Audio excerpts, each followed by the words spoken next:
ಎಲ್ಲರಿಗೂ ನಮಸ್ಕಾರ. ನಾನು ಇಂದು ಸಿಂಪಲ್ಲಾಗಿ ಟೇಸ್ಟಿಯಾಗಿ ಮಾಡುವಂಥ ಬದನೆಕಾಯಿ ಪಲ್ಯವನ್ನು ತೋರಿಸುತ್ತೇನೆ. ಇದು ಇಬ್ಬರು ಇರುವಂಥವರು ಮಾಡಿಕೊಳ್ಳಬಹುದು. ಬೇಕಾಗುವ ಸಾಮಗ್ರಿಗಳು: ಕರಿಬೇವು ಸೊಪ್ಪು, ಟೊಮೊಟೊ, ಹಸಿಶುಂಠಿ ಪೇಸ್ಟ್, ಸಾಸಿವೆ, ಕೊತ್ತಂಬರಿ ಪುಡಿ, ಖಾರದ ಪುಡಿ, ಉಪ್ಪು, ಅರಿಶಿನ. ಮತ್ತು ಬದನೆಕಾಯಿಯನ್ನು ಒಂದು ಪಾತ್ರೆಯಲ್ಲಿ ನೀರಾಕಿ ಉಪ್ಪು ಹಾಕಿ ಸಣ್ಣದಾಗಿ ಹೆಚ್ಚಿಟ್ಟುಕೊಳ್ಳಿ. ಇದರಿಂದ ಬದನೆಕಾಯಿ ಕಂದರೆ ಬೀಳುವುದಿಲ್ಲ.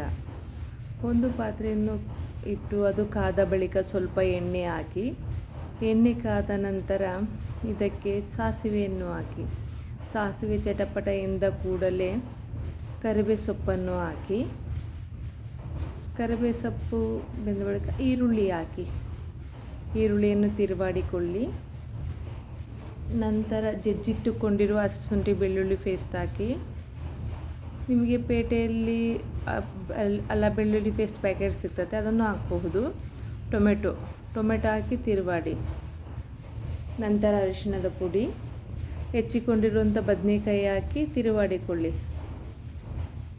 ನೋಡಿ, ಈ ರೀತಿ ತಿರುವಾಡಿಕೊಳ್ಳಿ. ನೀರು ಹಾಕ್ದಲೇ ಒಂದು ಸ್ವಲ್ಪ ಗಲ್ಲಿಸಿ ಪ್ಲೇಟ್ ಮುಚ್ಚಿ. ಇದು ಕೊಟ್ಟೆ ನೀರು ಹಾಕಬೇಡ್ರಿ, ನೀರು ಹಾಕಿದ್ರೆ ಬದನೆಕಾಯಿ ಪಲ್ಯ ರುಚಿಯಾಗಲ್ಲ. ನಂತರ ಖಾರದ ಪುಡಿ, ಕೊತ್ತಂಬರಿ ಪುಡಿ, ಉಪ್ಪು ಹಾಕಿ 1-2 ನಿಮಿಷ ಪ್ಲೇಟ್ ಮುಚ್ಚಿ ಬೇಯಿಸಿ ಸಣ್ಣ ಉರಿಯಲ್ಲಿ. ನಂತರ ಪ್ಲೇಟ್ ತೆಗಿರಿ, ಗಲ್ಲಾಡಿಸಿರಿ, ಮತ್ತು ಪುನಃ ಪ್ಲೇಟ್ ಮುಚ್ಚಿದ್ರ ಮೇಲೆ ಸ್ವಲ್ಪ ನೀರು ಹಾಕಿ. ಈ ಬದನೆಕಾಯಿ ಪಲ್ಯಕ್ಕೆ ನೀರು ಹಾಕೋ ಅವಶ್ಯಕತೆಯೇ ಇಲ್ಲ, ಅಷ್ಟು ರುಚಿಯಾಗುತ್ತದೆ.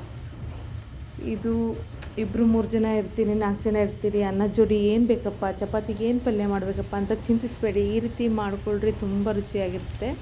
ನೀವು ಬೇಕು ಅಂದರೆ ಸ್ವಲ್ಪ ನೀರು ಹಾಕ್ಕೋಬೋದು. ಇದಕ್ಕೆ ನೀರು ಹಾಕಿದ್ರೂ ಇದು ಪಲ್ಯ ತುಂಬ ರುಚಿಯಾಗುತ್ತೆ.